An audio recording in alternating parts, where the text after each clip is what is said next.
ውዶቼ በመጀመሪያ በኩል እንኳን አደረሳችሁ ለመላው ክርስቲያን እምነት ተከታዮች እንኳን አደረሳችሁ አደረሰን እያልኩኝ ሁላችሁንም እንኳን አደረሳችሁ ውዶች።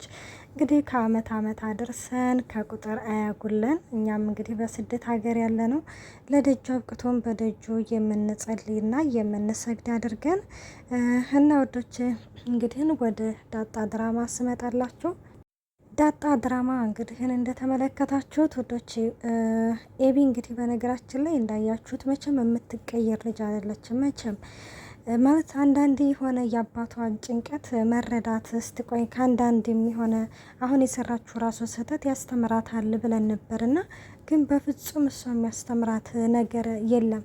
በቃ ሊያስተምራትም የሚችል ነገር የለምና እንኳን የሰው ነፍስ ያጠፋች አይደለም የሆነ የዝንብ ነፍስም ያጠፋቻል መሰላት ማለት ነው በውስጧ።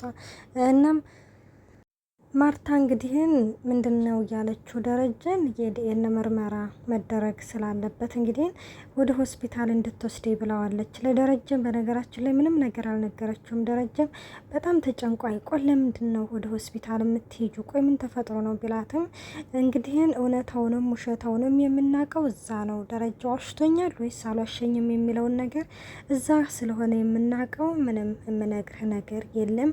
ነገ በጠዋት እንድትነሳ በጠዋት እንድታደርሰኝ ትለዋለች። እንግዲህ ደረጀ ምንም አማራጭ ስለሌለው እሺ ብሎ ነበር ማለት ነው። እና ቆይ ለምንድን ነው እንደዚህ የምትዋሺ ስላትም እንግዲህ ከማን ተመሬ አለች። እንዴ እኔ ዋሽቼሻለሁኝ እንዴ ሲልም እኔ እኮ ዋሽህ አልወጣኝም እና ታዲያ ይህንን ነገር ከየት ነው ያመጣሽው ሲልም እንግዲህ እሱን እንግዲህ እዛው ነው የምናየው የሚለውን ነገር እንግዲህ ትለውና ምንም ነገር በቃ ማርታ በነገራችን ላይ በቃ እስከ ዛሬ ደከመች ማለት ከደረጀ ምን ሆነ ነው ምናምን በቃ አለ አይደለ የሆነ ቤት ውስጥ የሚካሄደውን ነገር በቃ በራሴ ማወቅ አለብኝ አለች። እና እንዳለችውም እንግዲህ አድርገዋለች። በቃ በራሷ እውነታው ላይ መድረስ አለብኝ አለ።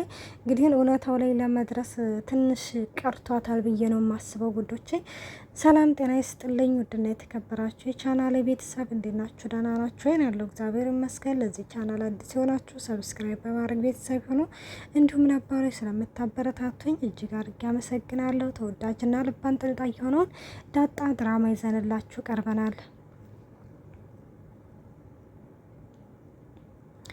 እና ሙዶች እንግዲህ ምንድነው ያደረገችው ዳጣ ማለት ነው። በጠዋት ተነስተው ዳጣና ደረጀ ወደ ቤተ ክርስቲያን ሄደው ነበረ። እና ወደ ቤተ ክርስቲያን ሄደው እንግዲህ በቃ እየጸለዩ ምናምን ባለበት ጊዜ እንግዲህ የቤተ ክርስቲያን ድምጽ ምናምን ማለት የቅዳሴው ድምጽ ስማ በጣም ነበረ ደስ የሚለው። እንግዲህ እነ ደረጀና ማች ዳጣም እንግዲህ ያው አላ አይደለ ፈጣሪያቸውን እንግዲህ ተማጽነው እውነቱን መውጣት ካለበት እውነታው እንዲወጣ ነው እንግዲህ ደረጀ ጸልዮ የመጣውና ማርታ በጠዋት ተነስታ ደረጀ ጋር ስትደውልለት ደረጀ ስልኩን እያነሳ አይደለም። ምክንያቱም ቤተ ክርስቲያን ሄዷል።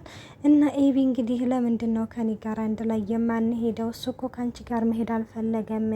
ሪያድ እንጥራና በሪያድ እንሄዳለን በሌላ መኪና እንሄድ ስትላት ማርታም እኔ ከደረጀ ጋር ነው መሄደው እሱ እኮ መሄድ አልፈለገም ስልኩን እንኳን እያነሳልሽ አይደለም ስትላት ቤተ ክርስቲያን ናቸው ይሄው እየመጣን ነው ብለዋል ስትልም በዚህ ጊዜ ኤቢ ከማን ጋር ነው ቤተ ክርስቲያን ሄደው ስትላትም ኤቢ አልደከመሽም? እንቅልፍሽ አልመጣም? እስኪ ሂጂ ትላታለች። አይማዬ ሰላማዊ እንቅልፍ እኮ ከተኛሁኝ እኮ ቆየሁኝ ያቃዠኛል ምናምን ስትልም እንግዲህ በዚህ ጊዜ ሂጂ በቃ አሁን ተኝበት ትላታለች። እማዬ ግን የዲኤን ምርመራው ሲመጣ አንድ ላይ ነው አይደለ ውጤቱን የምናየው እኔም እኖራለሁ ስትልም እንግዲህን አባክሽን ተይኝ እስኪ እንግዲህን ከአባትሽ ጋር ነው የምንሄደው ሂጅና ከአባትሽ ጋር እሱን ትጠይቀዋለች ስትላትም አይ ከአንቺ ጋር ነው እንጂ የሚሆነው ትላታለች።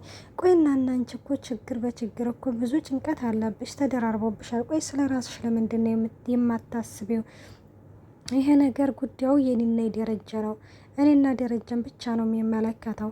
እንኳን አንቺ አይደለም ባለ ጉዳዩ ዳጣ ራሱ አይመለከታትም ስትልም እንግዲህን ማርታ ትመልስላታለች ማለት ነው። እማዬ በእናትሽ እንደው እሺ በይኝ አላለችም። በቃ ከዛ በዚህ ጊዜ ማርታ በጣም ትናደደና እፍ በቃ ተይኝ ምናምን ትላለች። እና ደረጀም በዚህ አጋጣሚ ከዳጣ ጋር መኪና ውስጥ ገብተው እያወሩ ነበርና ደረጀ በነገራችን ላይ ምንድነው ያላት ለዳጣ የሁለታችንን የና አባትሽ እንደሆንኩኝ ተጠራጥራለች። ስለዚህ ከዛሬ ዲኤንኤ ምርመራ አለ እውነቱ የሚወጣበት ነው እያለ በጣም ተጨንቋል።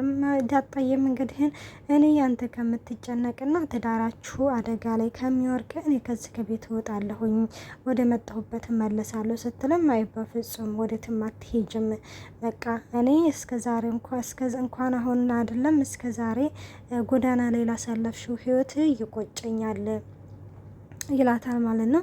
እና እንደዛ ሲላትም እንግዲህ ምን ምናምን በቃ አባዬ እና ታዲያ እንደዚህ እየተጨነቅ እስከ መቼ ነው ምናምን ሲል በቃ ወይም እስከ ዛሬ አሊያም እስከ ነገ ይላታል።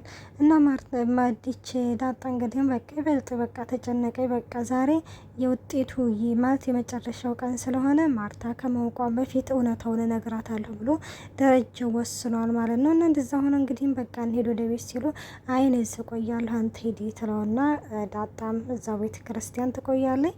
እና ደረጀ አይ ሰው እንዴት በጎዳና አድጎ ሁሉ ነገሩ ሙሉ ይሆናል፣ ፈጣሪ ጠብቀሽ ብሎ መረቃት። ገባችሁ? ከአባት ምርቃት ማግኘት ማለት እንዴት መታደል ነው። ኤቢ ግን ሁሌ በአባቷ እንዳዘነባት ነው እንጂ አንድ ቀን ተደስቶባት አያውቅም። ዳጣ ግን ያላሳደጋት በቃ ሜዳ ያደገ ህይወት አስተምሯት ከአባቷ ምርቃትና እንዲሁም ለሰዎች መልካም ነገር በየሄደችበት ተወዳጅ የሆነች ልጅ ነች ማለት ነው። እና ምርቶች እንግዲህ እንደዛ እያሉ እናም ደረጃም እንግዲህን እኔ መስዋዕትነት የከፈልኩትን እከፍላለሁኝ እያላት ነበረ። እሷም ወደ ቤተ ክርስቲያን እንግዲህ ትገባለች።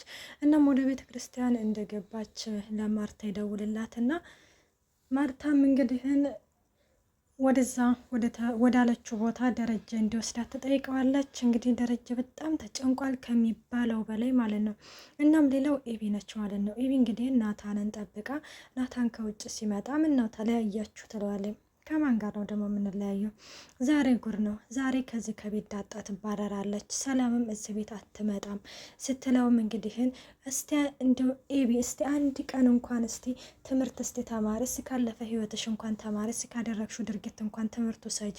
ቆይ አንቺ መቼ ነው እንደዚህ እንደሚጸጽተሽ? መቼ ነው እንደዚህ የምትሆኙ? ሲልም እንግዲህ ናታንም ይነግራታል ማለት ነው። ጥሩ ሰለሞን ሞክሪ፣ ደግሞ አንድ ነገር ልንገርሽ ዳጣ ከዚህ ከቤት አትባረርም ይላታል። ምን ማለት ነው ስትለው ይሄን ብቻ ነው ምንሽ የምነግርሽ ነገር ቢኖር ይሄ ብቻ ነው፣ ዳጣ ከዚህ ከቤት አትወጣም አትባረርም ይላትና ወደ ውስጥ ይገባል ማለት ነው። እና ወደ ውስጥ እንግዲህ ሲገባ ኤቢና እች ውሃና ምጥን ናቸው።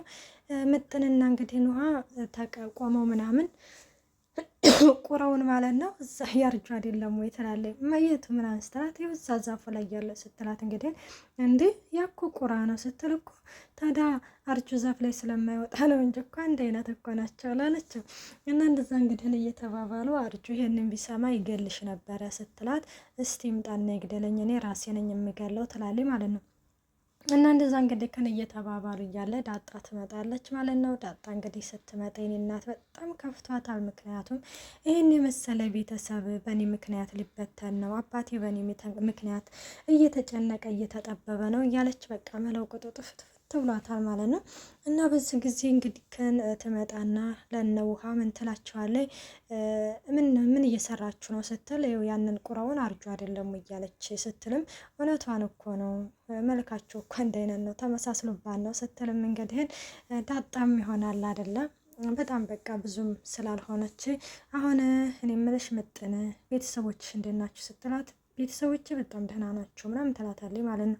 ከዛ ደስ ይላል ምናምን አሁን እኔ ከዚህ ከቤት ብሄድ እናፍቃችኋለሁ ስትልም ምጥን አወዳለይ ከውሃ ደግሞ አይ እኔ ግን አትናፍቅኝም፣ ዛሬም ነገም አናፍቅኝም፣ ግን በጣም ስትቆይ ተናፍቅኛለች ስትልም እኔ ግን በጣም ተናፍቅኛለች ስትልና ምጥን ውሃን እንግዲህን ዳጣ ታቅፋታለች ማለት ነው። እና ስታቅፋት እንግዲህን በዚህን ጊዜ በቃ አለ አይደለ በቃ የሚያደርጉት መለውቅጡ ጥፍትፍት ብላችኋል። እና ምንድነው እንግዲህ ሌላው ወዴት ልትሄጅ ነው ምናምን እያለቻትም እንግዲህን እያዘኑ ይገኛሉ ማለት ነው። እና ደረጀና እንግዲህን ማርታ የዲኤን ምርመራውን አስመርምረው ምናምን በመኪና ውስጥ ሆነው ነበረ። ግን አንድ ነገር ደስ የሚለው ነገር ናታን ደውሎ ለአባዬ ምንም ነገር ቢሆንም ቀድመህ እንዳትናገር ብሎታል ማለት ነው። በነገራችን ላይ ናታን እንደዛ ብሎ መናገሩ አሪፍ ነገር ነው። ምክንያቱም ማርታ ልታስመረመር ያለችው የዳጣንና የሰላምን ነው እንጂ የደረጀንና የዳጣን አይደለም። ገብቷችኋል? እና አንዳንዴ ከአንድ ብርቱ ሁለት መድኃኒት ይባላል። እና እንግዲህ ዳጣ ምን ብላ ትነግረዋለች ለደረጀ ይህንን ቀድማ ከምታውቀው እኔ ራሴ ነግራታለሁኝ ብሏል ስትለው እንግዲህ ለናታን ማለት ነው ይደውልና በፍጹም እንዳትነግራት ሌላ ነገር ሊሆን ይችላል ብሎም እንግዲህ ይነግረዋል። ደረጀ ግን በቃ ዛሬ ሁሉም ነገር እውነታው ይውጣ ብሎ ነበረ። በቃ ቤተ ክርስቲያን ሄዶ ራሱ እውነታው ዛሬ እንዲወጣ ፈልጋለሁ ብሎም እንግዲህ ማለት በቃ ለፈጣሪው ተናግሮ ነበር የመጣውና ግን ቢሆንም ደግሞ በቃ ናታን አስቁሞታል እንዳትናገር ይለዋል ማለት ነው። እሱም እንግዲህ እሺ በቃ አልናገርም ዳጣን ስትላት እኔ አባትሽ እያለሁ ምንም ነገር አትሆኝም። ግን እንዲሁ አባት እኮ ግን መከታ ነው ጉዶቼ። ከምንም በላይ በቃ እኔ እያለሁ በቃ እኔ ካልሞትኩኝም ወይም ደግሞ እኔ የሆነ ነገር እስካልሆንኩ ድረስ አንቺ ላይ ምንም ነገር አይደርስም። ከሞኩም ደግሞ አንቺ እህቶችሽ ጋር አንድ ማለት እህቶችሽ አውቀሽ ከእህቶችሽ ጋር ቀላቅየሽ ነው እንጂ እንዲሁ አልሞትም። በቃ እኔ እያለሁ አለ አይደለ በቃ እኔ እያለሁኝ ምንም ነገር አትሆኝም ብሎም እንግዲህ ለዳጣ ይነግራታል። ዳጣ በዛ ላይ እንግዲህ በጣም ተጨንቃለች። ምክንያቱም የአባቷ ጭንቀት በጣም ነው የሚያስጨንቀው። እና ወዳጆች እስከዚህ ድረስ ነው ይዘላችሁ የቀረብ ነው። በቀጣይ ፓርት ውስጥ የምንገናኝ። መልካም ቆይታ። ባይ ባይ።